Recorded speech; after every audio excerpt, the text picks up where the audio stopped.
नक्कीच आमच्या निंबकरांचा आता हलगर्जीपणा अजिबात झाले नाही, कारण याच्या आधी 20-24 वर्षांमध्ये आमच्याकडे कधीही पाणी आले नाही. त्यामुळे आमच्याकडे हिस्ट्री असेल आणि आम्ही इग्नोर केला तर ती अचूक आमची म्हणता येईल. आम्हाला काही कल्पनाच नाही आमच्याकडे कधीच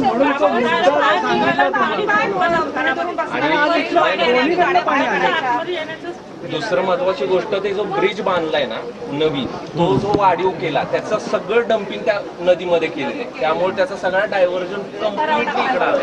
नाहीतर कधी इतक्या वर्षात पाणी आत आलं नव्हतं काय नाही. ते सगळ्या माती जेवढे खांदलेले ती नदीत टाकण्यासारखी जागा आहे का त्याच्यात टाकून ते पूर्ण डायव्हर्ट इकडे केलं. नाही तर स्ट्रेट जात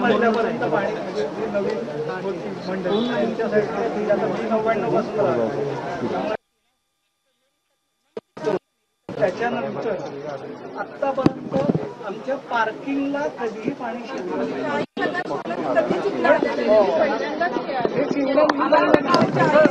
डेव्हलपमेंट